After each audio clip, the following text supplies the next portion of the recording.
La mañana del 7 de enero de 1943 era fría en Nueva York. Una empleada de limpieza del Hotel New Yorker caminó por el pasillo del tercer piso con su carrito, como cada mañana. Llegó a la habitación 3327, llamó a la puerta 2 veces, esperó. Silencio. Introdujo la llave, abrió despacio, y lo que encontró la detuvo en seco. Un hombre anciano yacía en su cama, inmóvil, vestido con ropa sencilla y desgastada. Sus manos, que alguna vez habían construido el futuro del mundo, descansaban sobre su pecho. Nikola Tesla había muerto solo, sin familia, sin amigos junto a él, sin periodistas esperando en la puerta, sin ningún gobierno que hubiera enviado representantes. El hombre que había inventado el sistema eléctrico que alimentaba esa misma habitación, que había hecho posible la radio que sonaba en el lobby del hotel, que había imaginado el Internet inalámbrico décadas antes de que alguien más pudiera siquiera pronunciar esa palabra, debía 3 meses de renta. 3 meses de renta. Pero eso no es lo más extraño de esa mañana. Esa misma noche, pocas horas después de que se confirmara su muerte, agentes de la Oficina de Custodia de Propiedades Extranjeras del Gobierno de los Estados Unidos entraron a esa habitación. Revisaron cada cajón, cada maleta, cada cuaderno. Se llevaron absolutamente todo. Cajas enteras de documentos, décadas de investigación, planos, fórmulas, ideas que Tesla nunca había publicado. Muchos de esos archivos siguen clasificados hasta hoy. ¿Qué había en esos papeles? ¿Qué era tan importante que un gobierno entero necesitaba silenciarlo, incluso después de su muerte? Eso es lo que vamos a descubrir hoy.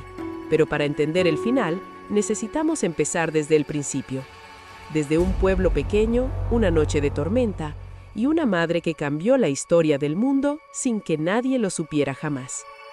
Bienvenidos a No por mucho gritar.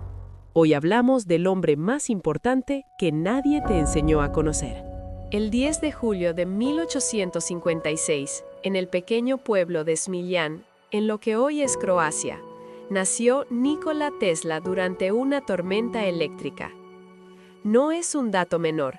La partera, al ver los relámpagos cruzar el cielo en el momento exacto del parto, dijo que ese niño sería un hijo de la oscuridad.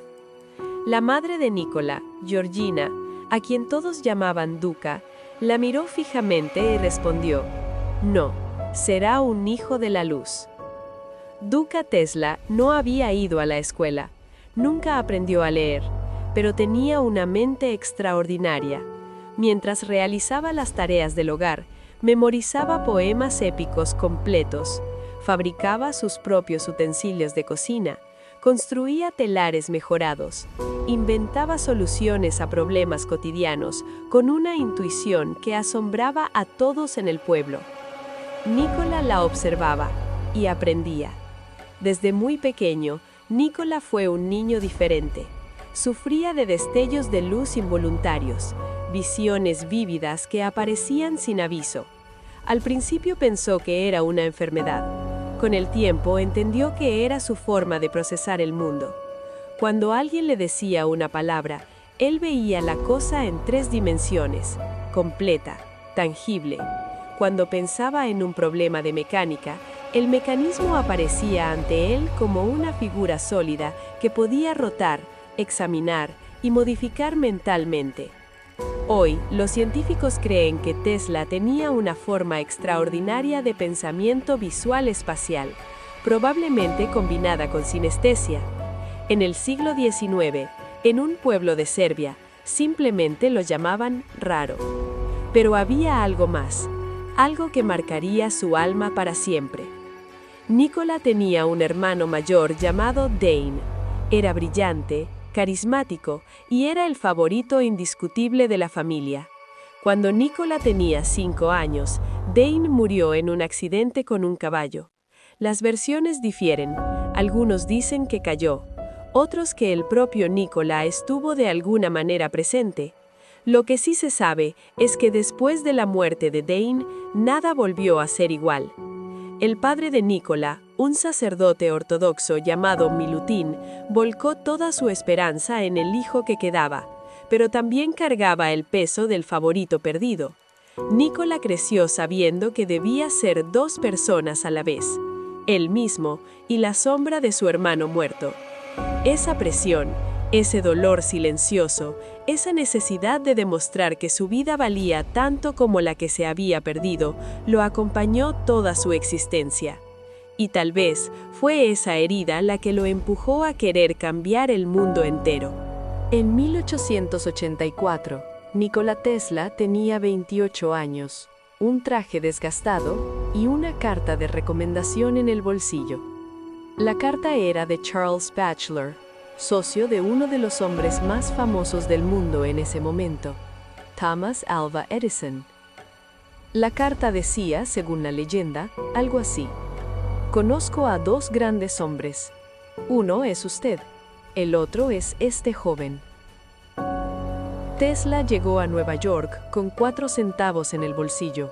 Literal, 4 centavos, ropa para un clima europeo que no servía de nada en el verano americano, un paquete de sus propios poemas y un cerebro que contenía ideas que el mundo tardaría décadas en comprender. Había llegado a pie a la oficina de Edison en Manhattan el mismo día que desembarcó, después de caminar kilómetros por una ciudad que no conocía, en un idioma que hablaba con acento pero dominaba perfectamente, porque Tesla hablaba 8 idiomas. Edison lo recibió, lo contrató casi de inmediato. Y así comenzó una de las relaciones más importantes y más dolorosas de la historia de la ciencia.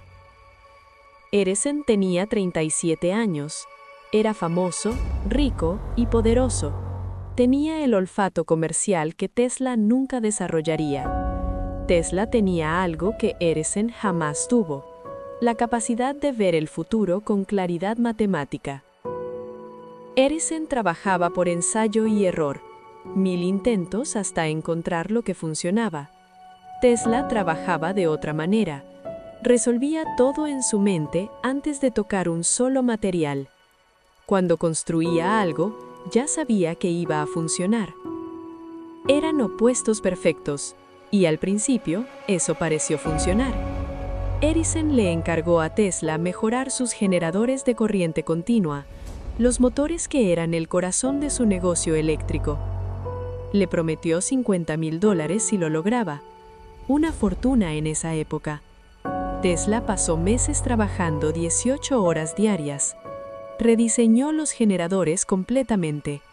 Los hizo funcionar de manera dramáticamente más eficiente. Entonces fue a cobrar. Edison se rió. Tesla, le dijo, usted no entiende el humor americano. No había ningún contrato, no había dinero. La promesa había sido una broma, o una prueba, o simplemente una mentira. Edison le ofreció un pequeño aumento de sueldo. Tesla renunció esa misma tarde. Y en ese momento, sin saberlo, Edison acababa de cometer el error más costoso de su vida. Lo que vino después se conoce en la historia como la Guerra de las Corrientes, y fue, en todos los sentidos, una guerra. Tesla había llegado a Edison con una idea que lo obsesionaba: la corriente alterna. Edison trabajaba con corriente continua, que era el estándar de la época, pero tenía un problema enorme. Solo podía viajar distancias cortas. Para iluminar una ciudad, necesitabas una planta generadora cada pocos kilómetros. La corriente alterna de Tesla era diferente. Podía viajar cientos de kilómetros sin perder fuerza. Era más eficiente, más barata, más segura a escala. Podía iluminar no una ciudad, sino un continente entero desde un solo punto de generación. Edison lo sabía, y, precisamente por eso, lo odiaba. Porque Edison había invertido millones en la infraestructura de corriente continua. Si Tesla tenía razón, todo ese dinero valía cero. Entonces, Edison hizo algo que mancharía su nombre para siempre en los libros de historia más honestos. comenzó una campaña de terror público contra la corriente alterna. Organizó demostraciones públicas donde electrocutaba animales con corriente alterna frente a audiencias de periodistas, perros, terneros, y en el episodio más oscuro de toda esta historia, un elefante llamado Topsy, en 1903, fue electrocutado públicamente mientras las cámaras grababan, en lo que Edison presentó como una prueba de que la corriente alterna era demasiado peligrosa para el público. Edison incluso presionó para que las primeras sillas eléctricas usaran corriente alterna, para que en la mente pública quedara asociada con la muerte. Fue propaganda, fue manipulación, y durante un tiempo funcionó. Pero Tesla tenía algo que Edison no podía comprar: la verdad científica. Y tenía un aliado. George Westinghouse era un empresario que había hecho fortuna con los frenos de aire para ferrocarriles. Era pragmático, visionario, y a diferencia de Edison, no tenía miedo de apostar por ideas radicales. Compró las patentes de Tesla, le dio un laboratorio, le dio recursos y le dio algo que casi nunca había tenido en América: confianza. En 1893, la Exposición Universal de Chicago iluminó sus pabellones con corriente alterna de Tesla. 100.000 bombillas, una ciudad entera de luz artificial en una época en que la mayoría del mundo vivía con velas. El público quedó sin palabras. Y en 1895, Tesla y Westinghouse hicieron algo que cambió la historia para siempre. Construyeron la primera central hidroeléctrica en las cataratas del Niágara.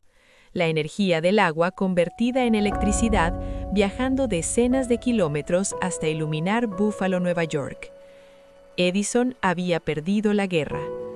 La corriente alterna de Tesla es hasta este día el sistema que alimenta cada enchufe de tu casa, cada fábrica, cada hospital, cada semáforo, cada pantalla de computadora, todo. Pero ganar la guerra no le trajo a Tesla lo que él realmente quería. Hay un momento en la vida de Tesla que resume todo lo que fue y todo lo que perdió. Era 1899. Tesla estaba en Colorado Springs, en un laboratorio que había construido en medio de la nada, literalmente en las afueras de la ciudad, rodeado de montañas. Allí realizó experimentos que todavía hoy hacen que los ingenieros modernos se detengan y relean las notas 2 veces. Creó relámpagos artificiales de 40 metros de altura. Iluminó 200 bombillas inalámbricamente, sin ningún cable, desde una distancia de 40 kilómetros. Dijo haber detectado señales que podrían venir del espacio exterior, algo que la ciencia de la época no tenía herramientas para confirmar ni para desmentir. Y en ese laboratorio, solo en las noches de tormenta, Tesla terminó de darle forma a su sueño más grande: un sistema de transmisión de energía inalámbrica global. La idea era esta: la Tierra entera podía funcionar como un conductor.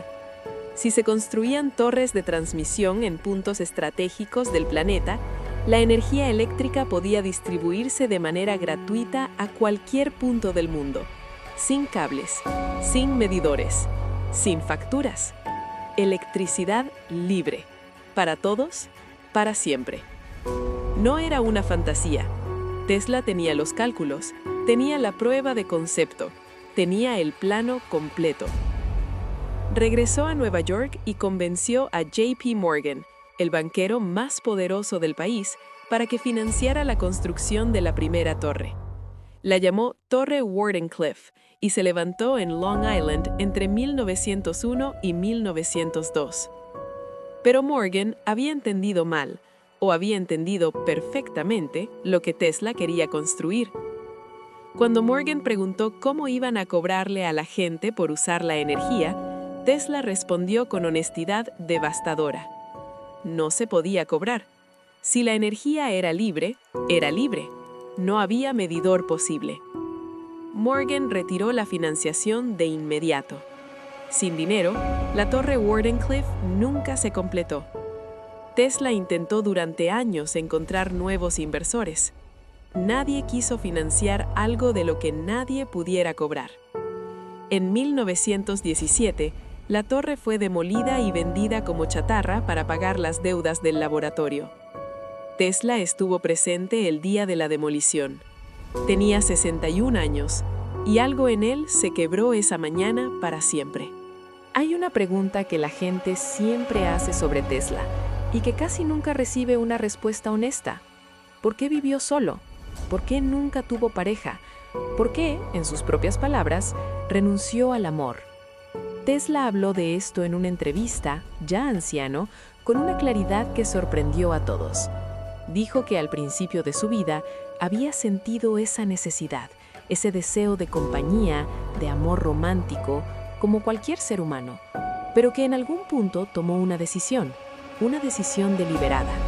Creía que la energía creativa de un ser humano era finita, que cada emoción intensa, cada vínculo profundo, cada amor consumía una parte de esa energía y que él necesitaba toda su energía para el trabajo, para los inventos, para la humanidad. Eligió a la humanidad entera en lugar de a una sola persona. ¿Fue la decisión correcta? No somos nadie para juzgarlo, pero es imposible leerla sin sentir algo. Lo que sí sabemos es que Tesla no fue un hombre frío. Todo lo contrario. Amaba las palomas con una ternura que a sus contemporáneos les parecía excéntrica. Alimentaba a las palomas de Nueva York todos los días, sin falta, incluso en sus peores momentos de pobreza. Había una en particular, blanca, a la que cuidó durante años en su habitación de hotel. Cuando esa paloma murió, Tesla escribió: «Cuando esa paloma murió, algo murió en mí también». Recitaba poemas de Goethe de memoria mientras trabajaba. Le gustaba el número 3 con una intensidad que rozaba la obsesión. Caminaba alrededor de un edificio 3 veces antes de entrar. Pedía 18 servilletas en los restaurantes, porque 18 es divisible por 3. Se lavaba las manos de manera repetitiva. Los historiadores creen que tenía un trastorno obsesivo-compulsivo severo, además de lo que probablemente fue un espectro del autismo. Era también extraordinariamente elegante. En sus mejores años, se vestía con trajes de sastre impecables, sombreros de copa, guantes. Medía casi 2 metros. Era delgado, de ojos azules, con una presencia física que la gente describía como casi cinematográfica. Y era generoso de una manera que no tenía ningún sentido económico. Cuando Westinghouse atravesó dificultades financieras, Tesla le devolvió sus propias patentes. Literalmente regaló los derechos sobre sus inventos más valiosos para que su socio pudiera sobrevivir. «Su fe en mí fue lo que me permitió hacer mi trabajo», dijo Tesla. «No puedo ponerle precio a eso». Esos contratos, que Tesla rompió con sus propias manos, representaban potencialmente millones de dólares. Esos mismos millones que habría necesitado para terminar la torre Wardenclyffe, para cambiar el mundo. Tesla eligió la lealtad sobre la fortuna y pagó el precio más alto posible. Los últimos 20 años de vida de Tesla fueron un descenso lento y doloroso. Sin financiación, sin laboratorio estable, Tesla fue mudándose de hotel en Nueva York. Siempre debía dinero. Siempre prometía que el próximo invento lo sacaría de la deuda. Siempre seguía trabajando. Y seguía inventando. Diseñó un motor de turbina sin paletas que todavía hoy se estudia en ingeniería. Patentó conceptos de radar años antes de que el radar fuera desarrollado por otros. Describió principios de transmisión inalámbrica de datos que son la base teórica del Wi-Fi que usas en este momento. Pero nadie lo escuchaba ya. La prensa, que alguna vez lo había celebrado como el mago del Niágara, ahora lo describía como un excéntrico, un soñador desconectado de la realidad. Sus anuncios de nuevos inventos eran recibidos con escepticismo o con burla abierta. En 1931, para el 75 aniversario de su nacimiento, la revista Time lo puso en portada. Fue uno de los últimos momentos de reconocimiento público genuino que recibió en vida. Ese mismo año, en una entrevista, le preguntaron por Edison, que había muerto ese octubre. Tesla respondió con honestidad tranquila, sin rencor, pero sin falsedad. Edison trabajaba de una manera que yo nunca pude admirar. Confiaba en el ensayo y en el error cuando los cálculos matemáticos habrían ahorrado el 90% del trabajo. Pero era un gran hombre, y el mundo lo sabe. Lo que Tesla no dijo, pero que cualquiera podía leer entre líneas, era lo otro. El mundo lo sabe. Al mío, en cambio, lo está olvidando. En sus últimos años, Tesla vivió casi completamente recluido en el Hotel New Yorker, la empresa propietaria del hotel, que reconocía lo que él había significado para la humanidad, cubría su renta de manera discreta. Tesla lo aceptaba sin hablar de ello. Tenía delirios intermitentes. Hablaba de un rayo de la muerte, de comunicaciones con otras civilizaciones, de armas de energía dirigida. Algunos de estos conceptos eran genuinamente visionarios. Otros eran los fragmentos de una mente brillante que después de décadas de soledad y presión comenzaba a mostrar grietas. Y una noche de enero de 1943 simplemente dejó de respirar. Solo, en silencio, en la habitación que el mundo había decidido que era suficiente para él.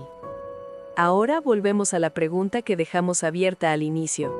¿Por qué el gobierno de los Estados Unidos confiscó los documentos de Tesla la misma noche de su muerte? La respuesta oficial fue que se trataba de una medida de precaución en tiempos de guerra. Estados Unidos estaba en plena Segunda Guerra Mundial. Cualquier tecnología que pudiera ser militarmente relevante debía ser asegurada. Pero hay detalles que no encajan con esa explicación simple. Los agentes que entraron a la habitación no eran militares ordinarios. Pertenecían a la Oficina de Custodia de Propiedades Extranjeras, una dependencia diseñada para gestionar bienes de ciudadanos de países enemigos.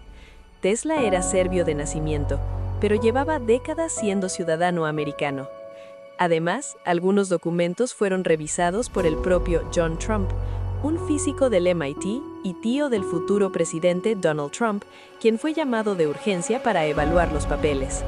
Trump entregó un informe que decía que los documentos no contenían nada de relevancia militar inmediata. Sin embargo, muchos de esos archivos siguieron clasificados durante décadas. Algunos fueron desclasificados parcialmente en los años 90. Otros permanecen cerrados. ¿Qué contenían? Los investigadores que han podido acceder a porciones del material hablan de notas sobre transmisión de energía inalámbrica a gran escala, de cálculos relacionados con lo que Tesla llamaba su rayo de la muerte, que era en realidad un concepto de arma de energía de partículas dirigidas, y de ideas sobre resonancia terrestre que todavía hoy no han sido completamente exploradas. ¿Podría alguno de esos inventos haber cambiado el mundo si se hubiera construido? Nadie lo sabe con certeza, y esa incertidumbre, esa imposibilidad de saberlo, es tal vez la herencia más pesada que Tesla nos dejó. No lo que construyó, lo que le impidieron terminar. Durante décadas después de su muerte, el nombre de Tesla fue casi invisible en los libros de historia. Edison tenía museos. Edison tenía estatuas. Edison tenía un pueblo entero en Nueva Jersey que llevaba su nombre. Tesla tenía polvo. Pero la historia tiene una forma particular de corregirse. En 1960, la comunidad científica internacional tomó una decisión que fue silenciosa pero profundamente simbólica. La unidad de medida del campo magnético en el Sistema Internacional de Unidades fue nombrada Tesla. Cada vez que un científico en cualquier parte del mundo mide un campo magnético, pronuncia su nombre.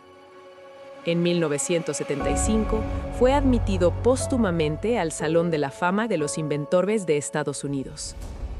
En 2003, una empresa de automóviles eléctricos eligió su nombre, Tesla Motors. La compañía que hoy lidera la transición global hacia la energía eléctrica limpia se llama así como un homenaje deliberado al hombre que creyó que la energía podía ser libre para todos. En YouTube, en Instagram, en los foros de física y de tecnología, Tesla es hoy el científico más citado, más celebrado, más discutido entre las generaciones jóvenes. más que Einstein en muchos contextos, más que Edison casi siempre. La gente lo encontró. La gente siempre encuentra a quienes les dijeron la verdad. Y en 2018, algo ocurrió que Tesla, en sus momentos más solitarios, tal vez no habría podido imaginar. La Torre Wardenclyffe, ese laboratorio demolido en 1917, ese sueño hecho escombros, fue adquirida por la organización Tesla Science Center. Hoy es un museo en construcción, en el mismo lugar donde Tesla quiso regalarle energía gratis al mundo. El sueño no murió, solo esperó. Hay una última cosa que necesitamos decir sobre Nikola Tesla. Entre todos los documentos que sí se conocen, entre todas las entrevistas y cartas y notas que sobrevivieron, hay una frase que Tesla repitió de distintas maneras a lo largo de su vida. Una idea que lo guió desde que era un niño en Smiljan, mirando los relámpagos del cielo serbio, hasta que fue un anciano solo en una habitación de hotel en Nueva York. Decía que su trabajo no era para su generación, que los inventores verdaderos trabajan para el futuro, que el presente nunca entiende completamente lo que el futuro necesita, y que eso está bien, que hay que construir de todas formas. Construyó de todas formas.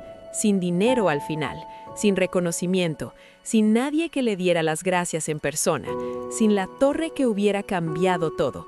Siguió construyendo en sus cuadernos, en su mente, en esa habitación silenciosa, hasta el último día. ¿Es justo lo que le pasó? No. ¿Debería el mundo haberlo tratado de otra manera? Absolutamente. Pero aquí estamos nosotros, 80 años después de su muerte, usando la electricidad que él diseñó, conectados a través de principios inalámbricos que él describió primero, conduciendo autos que llevan su nombre y contando su historia en una pantalla que funciona gracias a sus ideas. Murió solo, pero cambió todo. Y eso, finalmente, es lo que él siempre quiso. Gracias por acompañarnos hoy en No por Mucho Gritar. Si esta historia te movió algo por dentro, compártela. No por nosotros, por él. Porque Tesla creyó que el conocimiento debía ser libre y para todos. Demuéstrale que tenía razón.